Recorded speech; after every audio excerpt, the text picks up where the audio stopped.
Hello and welcome everyone. Thank you for joining us.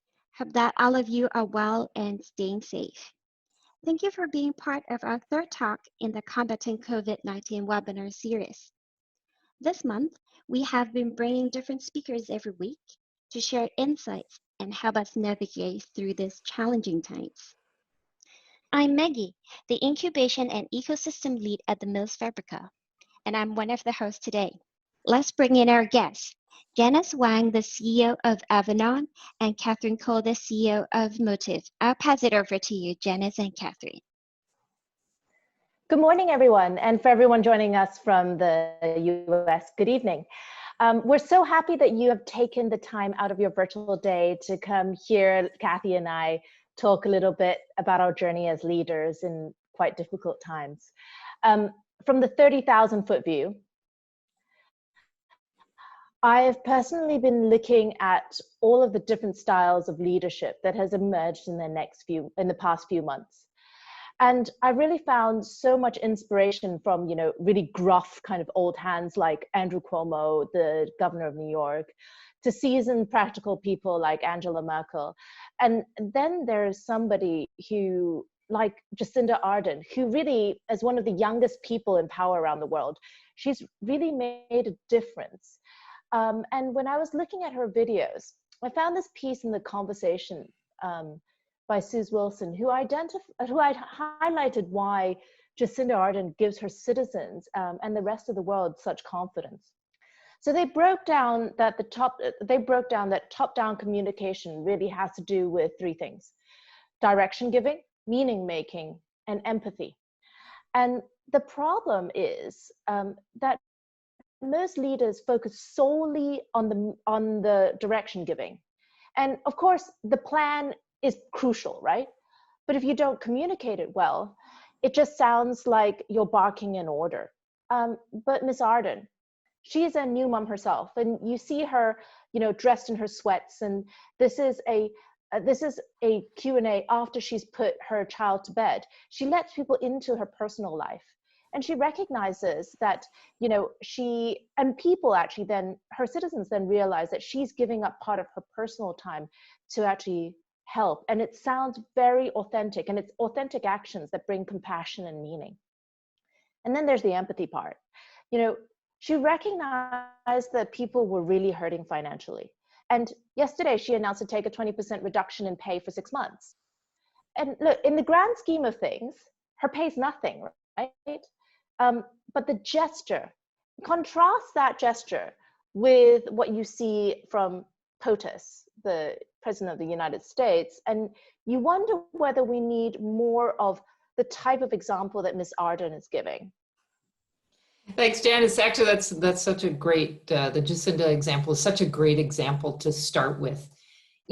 Things are changing so fast for leaders, and as leaders, we constantly have to be on our toes and be responsible and responsive. So predefined response plans don't always work in a crisis like this. We're really living day to day, trying to see through this fog in front of us. So at Motif, we're a very small team. We have the majority of us are here in Hong Kong, and like many of you, we've been working remote since end of January. And it feels like we're slowly gaining control again this week. Each week seems to get a little better. Maybe we're breathing a collective sigh of relief and heading outside again. But, we do have team members all over the world. I've got a team member outside London, one in France, in New York City, Florida, Australia. So some are just on their third or fourth week of working remotely. So every day I wake up wondering, how should our plans shift based on the latest news and the situation? How should we message to customers? How do I message to the team? And things may be looking up here in Hong Kong, but I have to consider everyone's well-being globally and constantly assess how we can best stay productive, also with our eyes on recovery. So Janice, to build on what you said on what makes a good leader right now, I think there's clear leadership skills or traits that that apply to all sizes of companies, no matter where they are, no matter where they sit inside a supply chain or in any industry, actually. Skills that really shine during times of crisis. And those are clarity and foresight, being able to take action even in uncertainty, empathy, as you've mentioned, and compassion for employees and vendors and suppliers. Everyone's going through the same upheaval right now and same kind of feeling of panic. We have to manage expectations because nobody knows what's going to happen. So we cannot overpromise. And yeah, be careful. It's all about managing, being true to what the situation really is. But then probably most importantly also is adaptability. We really have to be nimble. So this is really a wake-up call for our industry. There's no part of the supply chain, as Edwin Kay mentioned last week, nothing's left untouched. Everyone's going through the same pains. And as a recent McKinsey article said, it's not enough just to tweak your business model, thinking you'll tweak when you get through this, but this is the time to really rethink it. The damage will probably be far worse than the financial crisis, and things will probably be different when we emerge from this. Consumer behaviors, processes, how we think of distance, all this is going to be very, very different when we come out. So I think the lessons for our supply chain are around resilience, finding the resilience in the supply chain, and efficiency. How do we foster these? So Janice, what's your view on what lays ahead? I think that what we're seeing in the world is that we're all in different stages of the virus and lockdowns. And we're all in the same pandemic, right? But each region started at a different time, and therefore the stages even of emotional acceptance are different in each location. And I think we need to be very careful about how we as leaders and managers talk about the needs at a localized level. Because what we see in the US, even on the West Coast versus the East Coast, right, is definitely not what we see in China. And also what we want to see in China is definitely not what we want to see in Southeast Asia, right?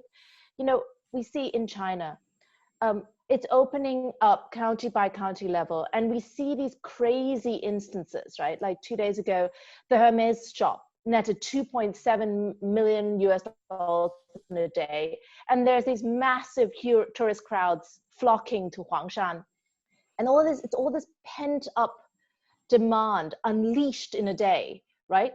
Which, if you're a retailer, it's going to bring you some hope of recovery, right? But at the same time, you actually have to see this backlash that you might not have expected. I mean, because honestly, do we really need does anybody really need a Birkin bag? I think the big question becomes is, does this reopening of the market, does it signify hope to people around the world? Or actually, does it signify everything that's problematic about the way that we as humans consume goods? And I think that we have to argue that this is not a black and white answer. On any given day, there's a spectrum of gray around this. There are days where, I definitely want to go buy something that I don't need. And at the same time, then there's the other day where I think, wait, there's a whole bunch of people out there who actually have nothing to eat. So I think we're in a little bit of a conundrum situation, but it's at an examining time in our lives. Kathy? Yeah. So I think the issue is, how do we balance this survival mode with thinking further along and keep an eye on the future and longer term issues. So as this Bain image shows, again, it's about balancing the issues between the business critical issues today and how we're going to accelerate through recovery and retool, reskill for the future. How a company invests in their people today will determine how quickly they recover afterwards. I believe the worst thing we can do right now is to go into a deep freeze and think we can just wait out the storm. So by that, I mean, freezing projects that were ongoing, focusing on short-term problems, canceling some of the longer-term investments, or maybe transformation projects, or cutting training budgets. We need instead to think of this as an opportunity to shore up capabilities for the new ways of doing business. My biggest fear really is that we're going to go back to doing the way things we always have, or actually even worse, regress. So we need to think about how we give the right tools to employees now so they can be armed and ready to innovate and implement when we really do see this new normal. And not just give it lip service either. So again, investing in people now is going to determine how fast companies can recover. So there's a great story about a Canadian company, Coquitlam, I think it's out of Toronto, that made dog beds and pillows before the crisis. And so when Trudeau on March 20th came out and made this call to action for the industry to join in, the CEO acted quite decisively because he saw this. Look, he needed a way to contribute, but also he had to save his business and his workers. So he immediately ordered 2 automatic face production machines from China. They were shipped. Luckily, timing was perfect. This was before it really kicked off in North America, or the lockdown kicked off there. So because he acted decisively, had these 2 machines. He then had his seamstresses retrained so they could do QC, they could operate the machines. At the same time, he's also retraining because he had these 2 machines show up. All the instructions are in Chinese. He was on the phone with his Chinese business partner. He was using Google Translate. So he was learning at the same time. And that's why I like this story. Is there's all these wonderful stories of companies producing PPE, but no one's talking about what happens when the crisis ends. Do these companies continue doing that? Or what's happening on the floor with the workers? Are they retraining, and are they getting skills that then will be applicable afterwards? So that's why I love this small story. And their first batch of N95 masks, which I think was the first produced in Canada, came off the line last week, 100,000 of them. And when they get the second machine up, they'll have double that. So I think that's a good example of just in small steps, it's still keep thinking about the reskilling. Yeah, I think it really is about localized reskilling, right? And what you really need for that particular areas. So what kind of skills do you think that we should be prioritizing, either as an organization or as an individual? Which ones for you are critical? So this is about future-proofing the business for when the crisis passes. Crisis or no crisis, they're basic skills that still stand, and knowing that we hopefully will be in a new normal in 6 to 12 months, there's certainly a new blend of skills that's needed too. So many governments now, by the way, are coming out with their aid packages. So Hong Kong just announced $137 billion last week. And interesting, it has a big part of it that's for supporting professional development skills. So I bring this up so companies are aware of this. It's happening in other countries. We're seeing France has one too, where they will support company retraining and individuals retraining. So this is really the key for economic recovery. So the support is out there. But another important fact is that employees are feeling the brunt of this too, and many are fearful of their jobs. They're feeling isolated with tedious, existence of being stuck at home with little no outlets. So really, professional development is a strong signal and tool right now that employers can use to show their commitment to staying true to company ethos. Yeah, but I also think, how earlier we talked about whether it depends which cycle you are in lockdown and virus. And I think that we need to recognize that a lot of our sourcing partners are hurting in a world of pain. Maybe the last thing they want to think about is reskilling, right? Because they're faced with massive layoffs and to a certain extent, it's like financial ruin. And so it takes quite a lot of foresight for the leader and the CEO and also a manager to say, wait, we might still be in this situation, but there's stuff that we can do. And earlier, Dawn and I on a different podcast, actually, we talked about the fact that, actually doing something that has meaning actually kind of lifts you out of a little bit of a lull of the initial stages of recognizing where we're at in this crisis. And so but I think that's the main point, is that, along the retail side, even, a lot of people, we're seeing so many people being furloughed. especially in the apparel side, because not for nothing, who needs that many clothes at this point? But as an industry, right? We are an industry, and as an industry and as an industry associations, we've actually got to figure out a different way of doing things, right? We never, ever, as an industry, really looked at digitizing our processes. You know, some of the larger companies had initiatives to do this, but I mean, they're the top tier of this list, you know. And it's not really until the virus hit that we had no choice but to do this, that some of these teams learned how to do approvals like virtually, or how to take out some of the redundant kind of processes in their product development change, or even to actually make much more nimble types of decisions like, okay, I'm sitting on, you know, 100,000 yards of gray. What am I going to do with that when I can't even ship any goods? Like, there are some decisions that need to be made that are very quick, and you know, I don't think we've been well equipped to deal with crisis, because it has been boom time for 10 years. And so I think most likely what we're talking about is real process change. And this is what a lot of companies, actually, employees don't have the skills to deal with. And I'm really not talking about soft skills here. I'm talking about real technical skills that actually they need to shore up on. So I know that you've got some tactics that you usually use for shoring up skills. Yeah, so we've identified, Motif, five key tactics for shoring up, or how to think about capabilities and training right now during times of crisis. So number one, build a cross-functional response team. And, you know, this may include L&D, it may have some HR people, but really it should include people from the business units and on the ground. I mean, Janice, what would you say to that? It must include people on the ground. Actually, more on the ground than executive, you know, with executive listening, you know, and HR listening, and then empowering that process to go ahead and not holding it in red tape. I think that's the main thing.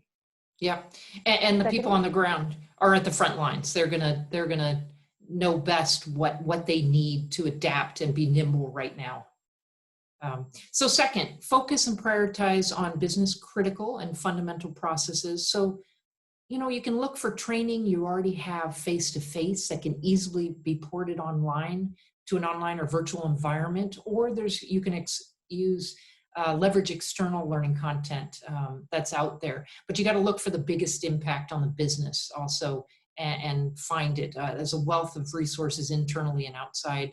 And as we're seeing, it really is possible to turn this into good interactive online training for employees. Three, consider the infrastructure. I mean, you may have people in the factory that maybe they're just on mobile, or you have people that don't have full bandwidth, or you've got people behind big desktops at home. So you have to think about the infrastructure when you're creating training or delivering training to employees. So think about what the limitations are. You know, if you've got a strong LMS that was not being used much when times were good, that may not be the best way to deliver your content right now. Engage. So honestly, I think this is the most important. You know, all of us in Hong Kong, we've been in isolation or social distancing for a couple months now, and I think this is when we really start to feel the brunt of being isolated. So the human touch is so important. You can build in human interactions into all training. So it's as simple as using video conferencing, discussion forums, peer-to-peer feedback, team breakouts. Technology can do wonders. And what I love about this whole scenario, what's happened, is it's clear you can lock down the world, but people want to communicate, and they're finding a way to do that. And what's happening with Zoom is a great example. But training does need to be social, collaborative, and engaging. And then lastly, keep it simple. People have a lot of potential personal and professional distractions right now. So going digital means breaking things down into bite-sized chunks so people can learn while they're doing other things. Across the world, trainers are using online to move their content online. And there's a level of forgiveness right now. I love my colleague Liz yesterday shared pictures with me of her daughter taking ballet lessons in the living room by herself with the teacher on the big screen. So it's happening, and it's possible. there's a level of forgiveness now, and so now it's not the time to worry about perfection, but it's about really relevancy and impact. So Janice, what do you think about using this time now for upskilling or reskilling?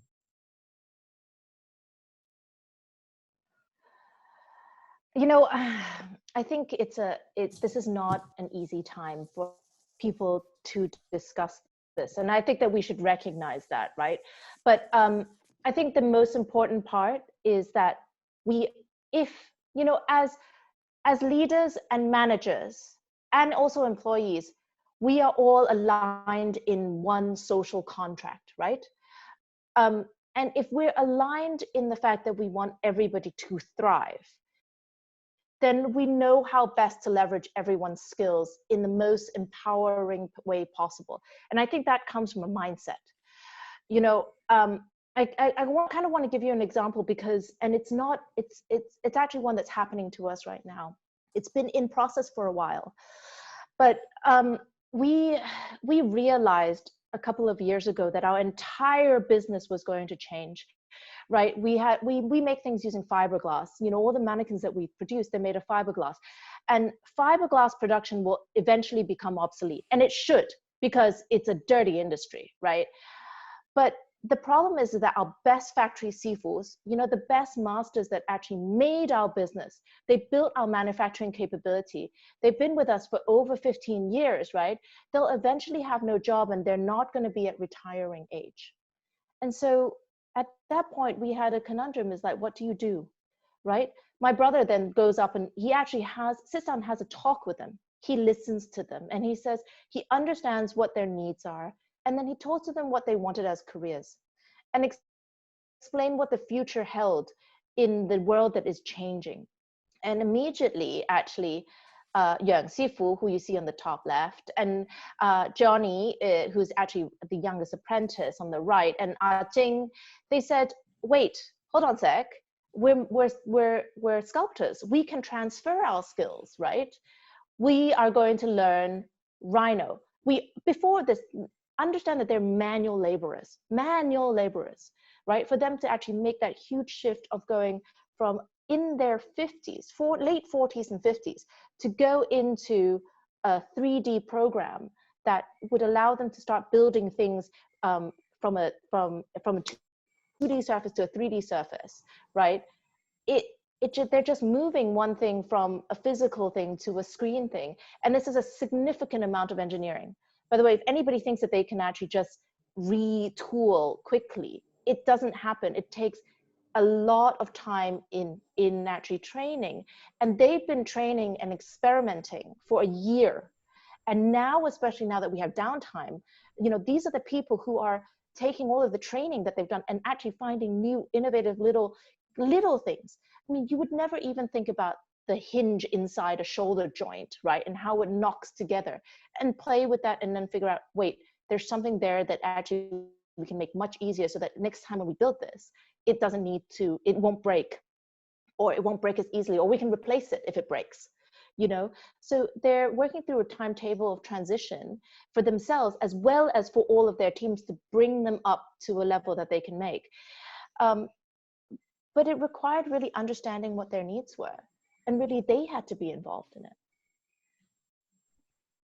Yes, that's such a great story, and so perfect, I think, for the skills that are in need now for the industry, actually, that have been over the last, you know, couple of years. So Janice and I have been talking for a while, but before we turn to Q&A, a couple more thoughts from me, that really this is a time to diversify capabilities and skills, both individually. So if people are unemployed right now, or thinking of their forced transition, so individually and as an organization, this disruption is really giving us an opportunity to think and do things differently, and let's not miss that. Actually, I saw an article yesterday that was saying that the advancement of technology and apps have sped up 5 times in the last 2 months. So what would have happened over the next 5 years is happening in a 2-month time frame. So what's happening now is forcing rapid change. So it really is an opportunity to stay on top of that. Secondly, it's a time for knowledge sharing. So at Motif, we live and breathe this every day. We are all about providing tools and resources for companies and individuals to identify, share, obtain knowledge, all in a digital environment. So we're only 3 years old, we're young, we're just getting started, but our vision is really to be a hub of shared knowledge for individuals, companies, professionals, organizations, anyone focused on industry change. So all of us who've been in the industry know that there's a lot of knowledge that resides in the heads of people with experience. And other industries have been much better at harnessing that and coming together and sharing that knowledge and fostering a pipeline of new talent in ways that benefit the industry as a whole. I think that industry collaboration has not happened yet so much in our industry. And it's high time for our industry to do the same. So here's my call out to you. If you have a specific expertise, you're an experienced professional or community, an industry body, association, a professor, or maybe just a company willing to share best practices or champion the development of professional educational material, we need you. Mm-hmm. We're on the lookout for broad strategic expertise as well as very niche technical expertise. So please reach out to us. My email address will be on the last Q&A slide. Drop me an email, connect on LinkedIn. If you believe in the collaboration power of the industry, please reach out to us. So on that note, I'm going to turn this over to Alex Chan of the Mills Fabrica so that Janice and I can start to answer some of your questions. Great. Thank you both for the sharing. I think what really speaks to us a lot, I think there's been a lot of webinars in recent times talking about the impact, say, on retail, on supply chain, on digitization. But what I think inspired me the most from your sharing is the human aspects when thinking about a crisis. Be it in terms of, you mentioned like some of the workers that need reskilling, or the inspiring stories or touching stories of how different companies or people are helping each other out through the crisis. The humanizing aspect, I think it's something that we often miss out on, especially in such a times when thinking about businesses, when thinking about economic impact. So one question to start us off with, right? When we think about the current period, I think this is the brand new age. We are all in a work from home experiment globally right now. When thinking about individuals who are going through this, what do you think are opportunities pertaining to learning and development for different people at homes, as well as for companies to think of for their employees? So I'll take the first crack at that. I mean, if you think about the whole supply chain and the skills needed, and again, how Edwin K. broke the supply chain down last time and showed where the disruption was. Things like training around 3D transformation, or how improving, and Janice mentioned, improving the efficiency of sampling and product development by doing more things virtual. Things like how to run a fit session virtually. Suddenly these become much more important. Now, they can be simple skills with like, okay, how do we collaborate now that we're on Zoom? I think there's a learning curve there too. I mean, just how we do that effectively. Then we get into the skills themselves. Like the actual virtual product development, how we can make that more efficient. How about strategic sourcing? I think that's got to be top of mind for companies now. This whole question of what's this going to do with our sourcing channels. We've got a lot of sourcing challenges ahead of us, and this predates the crisis. It was heightened by the trade wars, and now it's become even more of an imperative. But it's these types of training that are great examples of not merely investing for the short term, but also investing for longer term, efficient and sustainable practices that support the business. And it's interesting. So at Motif, we're seeing two sides of the coin of the human part. Some of it's positive, some of it's negative. I mean, we have companies taking taking our online costing course, because that's an important issue. Things are coming down to cost. And then we have other companies that have had to are pausing everything and are not doing any training. So we are seeing two sides of the coin there. So I kind of like just to put on top of what Kathy is saying, right? I think there's three parts, right? Firstly, if we identify who, what you're doing in your organization, right? As a leader, as a manager, or as an employee, right? Everybody actually recognizes what their role is in terms of breaking down the process of what they actually do. And actually in this time is the greatest time to see where all of the weaknesses are. You might have known where all the weaknesses were, right? I mean, for instance, you know, my shipping clerk, right? She knows where all the weaknesses are. Her weakness is that, why do I have to create like 10 different pieces of paper for one shipment to go out, right? She knows, right, that that's an inefficient task. And she knows that if she's not in front of every single forwarder that there, she can't actually forward out her information. So she knows where her big inefficiency is. She actually could come in and say, you know, okay, I recognize I'm just pen pushing here, and talk to her manager and say, could we just, if I didn't do this part, what would happen to all of our paperwork? And the manager is saying, you know, what if we didn't even offer that type of shipping? Because guess what, we can't offer sea freight at this point in time. I think every single part of it is actually a conversation on breaking down where you figure out the weaknesses are, what skills you need to fill into those weaknesses, and then the resources given to actually figure out where that thing is. I'm sorry, we are in the Google age, which basically means you could Google anything and get 10,000 answers. It's about the curiosity going in and seeing what that really means for your particular job, because the fact of the matter is nobody else is going to help you at this point. And I think part of that is something that we kind of shifted blame. I think part of that social contract, employer, manager, leader, owner, is that we take the responsibility for where we see actually those holes and gaps, and then figure out how do we skill into those things. It might not be now. It might be understanding what that is later, but then identifying from all of your people who can actually do those jobs, right? That's a very long answer for a short question, actually, but that's the point. We could go on though. No, that's great, and I think it is also getting a lot to in terms of like what companies, the mindset that they should be thinking or approaching to these issues, right? So I think one of the other questions that it's natural for everyone to ask is that we are faced with sort of like two narratives, right? I think on one hand, there's a lot of rhetoric and narrative that, you know, this crisis is now an opportunity to rethink everything, to retool, to really plan ahead for the future.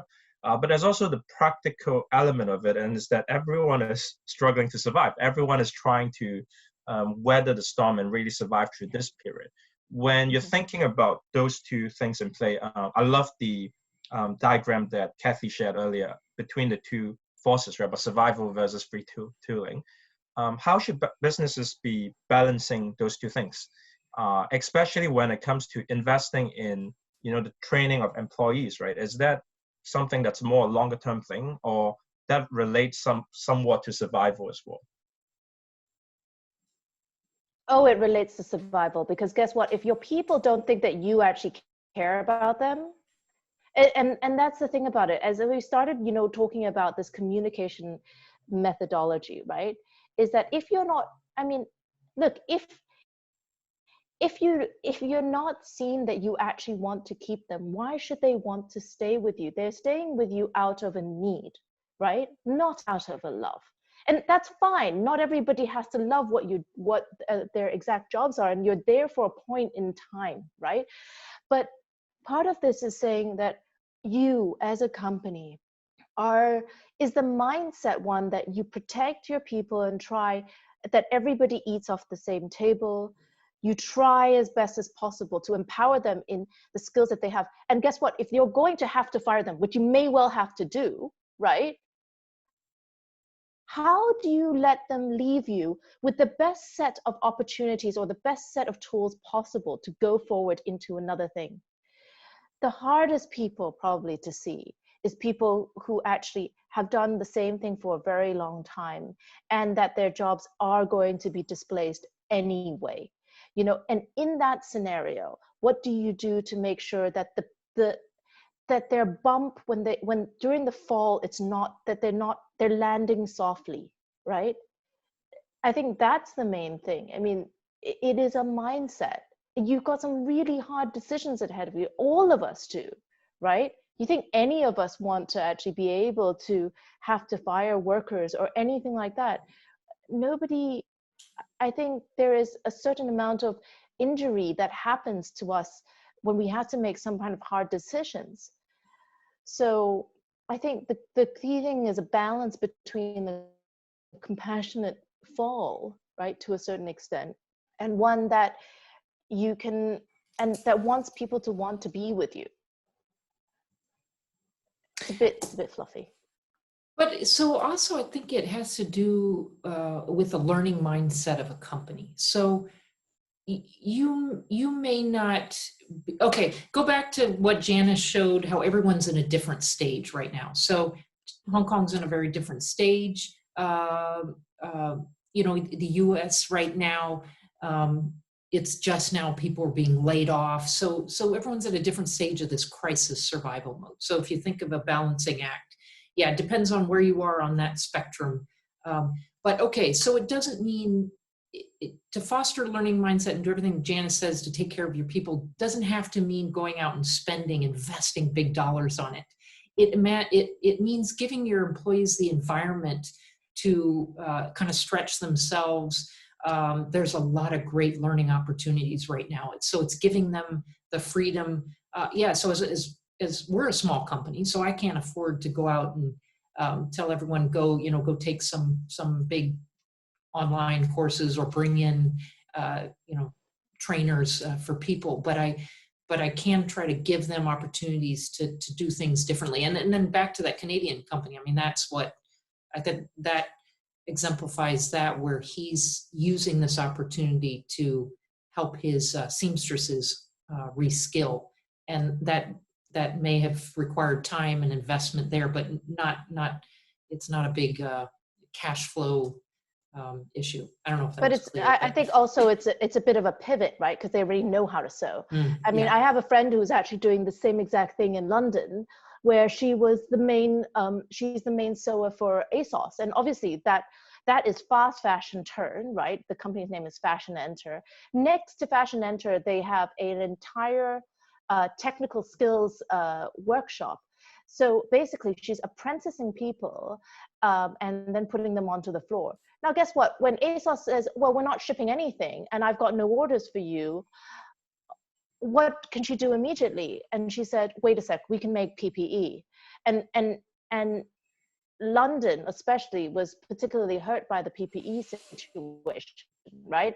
Where they may not be, you're basically working on the fly, thinking very differently, designing new stuff that could actually just work for the time being. It's not perfect. It's not, high grade stuff, but it's better than nothing. And it's, funnily enough, it's a sort of wartime mentality that allows them to say, okay, this is the resources that we've got. This is the skill tool that we need to do. We need to make a quick change. Hey, guess what? I've got a whole bunch of apprentices over here who have nothing to do, right? What can they do now? And also take away the bureaucracy. Taking away the bureaucracy to allow certain things to happen in this kind of time is very important. So actually, as owners and managers, what you can say is that, well, you know what? 90% of your day used to be doing the thing that you're not doing anymore. Am I going to, monitor you on that? No. Why don't you take that 30% of your day and just go do something that you think will have some impact for you as your career goes forward, and have that conversation and say, what do you want to learn? Somebody's learning might be as simple as, I need to better my English communication. There is Google Translate for that. There are things that you do, and just rethinking time, and making it productive time. I think that's the role of the between the manager and the employee, that's the listening aspect of it, right? And guess what? There are going to be people who don't want to do anything. Fine. You know, there's also a social contract in that, right? And I think, again, it comes back a lot to the point that this is all conditioned on the fact that, you know, employers need to do this out of care. There needs to be a genuineness in terms of thinking about training or thinking about the development and growth of their employees over time. So one other question from me about that, but before that, to everyone listening right now, if you have questions, feel free to enter it onto the Zoom group chat, and then we'll be happy to address it in a quick bit as well. But the question from me is, again, thinking about some of these people who would be affected by the current crisis. The unfortunate or hard truth is that the crisis will likely result in potential re-employment or career changes for some of us affected. On a personal level, how should we be thinking about upgrading or upskilling in such a time? And how should they balance that between searching for new employment versus thinking about retraining and reskilling? Okay. If I take this one, because I actually see quite a lot of people coming out, and we get asked this a lot as Al-Anon, right? And we actually say to them, for all of you who are in, like, say, sourcing, merchandising, anything that has to do with kind of the product development process and then pushing all of the stuff to production, that part is a digitization process. The biggest skills that you can learn, right, is how your manual job became a digital job. And that means, well, guess what? Getting good at any type of kind of software that allows you to see things virtually and differently, bring yourself up to speed on very practical skills. Like, guess what? Funnily enough, people really need pattern makers. I mean, I've said this for 20 years, but I continue to say this because this is one of those skills that actually people need. And, you know, identifying the part in that chain that you've done, because you actually seen quite a lot of things inside the industry for a while of what you actually like about it, and then moving towards that. In terms of, you know, being able to reskill, some of these kinds of things, once you've figured out what you really want to do, there are a lot of online opportunities for you to look at just learning those kinds of skills and going down the rabbit hole, right? Anything that you ever needed can be found online. And it could be very simple YouTube tutorials, but you have to actually set your sights on doing that. And then on the other hand, there's also what you need for the recruiters, right? And Kathy, I know that you've actually been talking with a lot of recruiters about what their needs kind of are. Do you want to maybe talk a little bit about that? So, yeah, I would say from the recruiter's standpoint, it really hasn't changed too much from like 6 months ago. You know, I've been talking about a recruiter hiring for China, and it's still very much around digital. These are new digital roles they're putting in. So I think digital is still important. But this is a great topic. It's something we think about a lot because we want to be able to provide what people need. And so again, we also want to hear from you on this, but I was talking to a U.S. University last night, you know, about what kind of material we could make readily available. And, you know, it's everything from basic business skills, like if you're in a role and you now's the time, you've got some time to step back and look at some of the work on your basic business of fashion skills, everything from, you know, working costing spreadsheets to some of the soft skills. I think going forward, you know, these partnership negotiations will be very important. Those types of soft skills will be very important as companies have to rethink their supply chain partnerships. Yeah. So I think we have some questions from the audience. From Kamala from our Intimates. I think two questions. One is really about asking for examples about how to invite employees to become more participative and collaborative, especially in such a time where everything is virtual. The other question that she mentioned is that they exported and now orders are being held up. If they want to switch services to be more localized, would you be aware of sort of any technologies that could help in making such a transition? I can't answer number two because I don't have any experience in it. However, for number one, about this example of how inviting employees to become more participative and collaborative. Look, we are a company that is a multinational kind of small company. Between my brothers and I, we actually all of our managers, we know every employee quite personally, meaning that they know that if they want to talk to us, that the door is open to them. And I mean, this comes down to culture, right? If the culture is that you can tell people where the vulnerabilities lie, and that you know that even though you might not be able to help, and it's not in maybe Hong Kong people's nature to want to tell anybody else your problems, right? But what we found is that people talk anyway within teams. You're social animals, and you can see, when your friends and your colleagues are hurting, and it's usually not the things that you think are hurting them that are hurting them. So there's a certain amount of openness and vulnerability that people have to know that you're open to it. And once you're open to it, then you actually can say, look, I think that this is going to happen. This is the plan. This is what I can see as a manager. These are the things that will come down the line. Can you work together with me to figure out how this actually would affect you? Do you have any ideas?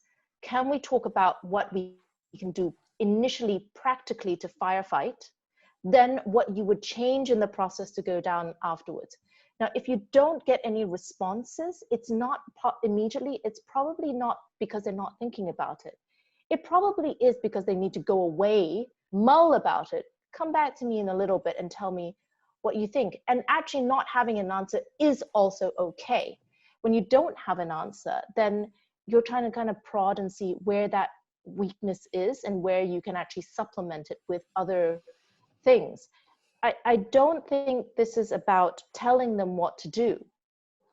The biggest thing that I think I've had to learn over 20 years with running a business with my brothers is that the minute we tell somebody what to do, it backfires. The minute we try to figure out whether they have any idea of how to do something that we can work together to supplement, then it works. The factory was a big example of this. Kathy? Yeah, to add on to that, I mean, Camille, I'm not sure whether you're asking about in general before this or specifically right now. I mean, I think the same principles and the same theories apply. We're in some unique challenges now because you can't see people face to face, or maybe in Hong Kong you're now going back to the office, but the working from home presents some unique challenges. And as Janice says, it's all about the team. So as a manager, as a leader, what worries me is how do I keep in touch with everyone and make sure they are speaking up, because I can't see their face now. Whereas before I could walk in the office and I can see who is holding back. I can, make sure included. I can make sure they've got a way to give their input. But now it's tough. So that's when I got to rely on team leaders and smaller groups, smaller teams to make sure that we have a network of employees and that there is information shared between them. So, just very practical tips is, using Zoom, being able to see people, making sure people are turning their videos on, These are all just very simple tactical things, so people can't hide behind the black screen. But yeah, and then encouraging the network of teams to share information. Great. Again, like very, very practical tips. And I think the thing that has been at least coming out for me repeatedly throughout today's session, the care and the human connection that is especially missing in such times of virtual environment.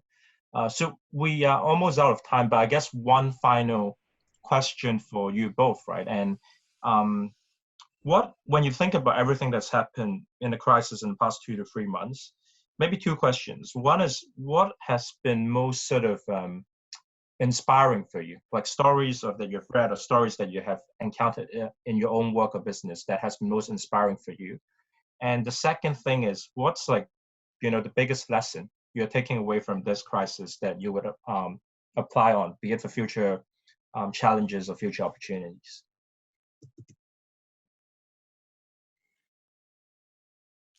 So I'm going to take them both together because I think the inspiring part is the lesson for me. So I'm in online education. We're promoting online education and professional development, and I think companies, people have always had a little difficulty with it because there's nothing like a face-to-face interaction. So it's always been, yes, it's nice, we can scale with online education. I mean, and it's not just companies. You see universities have faced the same challenges. People still want the in-person, face-to-face content. What's inspiring, what's hopeful to me is to see how people are using technology. And again, I mean, the world's been locked down, and look at people's need to communicate. Look what's happening on Zoom. I mean, the cocktail parties, the family reunions.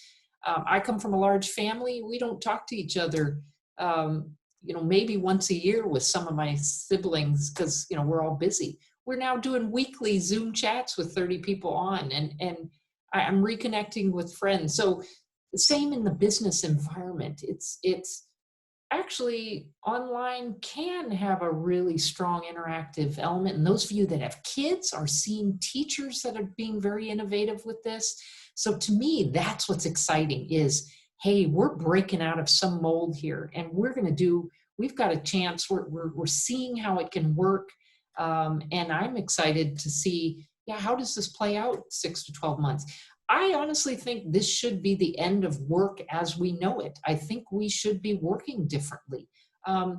People that are paying high rents for offices, those that went work from home within the first week and were able to adapt, why would they go back? There's other ways we can get the face-to-face, besides going in and sitting in an office and everyone's in front of their own computer. So to me, that's exciting. And I think this is going to break us out of our comfort zone and think of beyond our traditional ways of training and learning and doing work. So for me, actually the most interesting thing about and inspiring thing about this was actually this going back to some very basic skills that we had lost for a long time, and having the time to do that. So when people started home sewing face masks, okay, a lot of people didn't know how to sew. And then the one thing that there was this little lab in Miami who's taught by this fabulous kind of Latina teacher, and I've been following them for a while. It's called Design Lab MIA, and she teaches young kids how to sew, and these young kids actually have this very physical understanding. And what they started doing was, because before, I mean, the Americans didn't really think that they needed face masks, right? But she saw it, this Latina lady saw it, said, wait, no. We have all the materials here. It's a very simple pattern. Anybody can do this. Let's learn how to sew. And started teaching people how to sew on Instagram. And was one of the first instances where we saw this kind of face mask producing of cloth masks. didn't care about whatever was inside it, just let's make some. And that burgeoned onto all of the quilters in the US coming in and doing that. And then even and people like, my friend at Fashion Enter with the apprenticeship scheme, her doing all of the PPE. And what it actually brought back to me is that there are some skills that we lost because we were so in tune of doing things in kind of like this pushing paper kind of thing, that the physical aspects of it were lost. And now that we actually have the time and the reason to do it, that actually it was being done. But what it showed is that all of these traditional kind of skills, it doesn't mean that you can't use a digital medium to transmit that kind of information. And on top of that, the human love that it brought in a time, made this, I'm giving it to somebody else. I think that is one of the things that was so inspiring for me.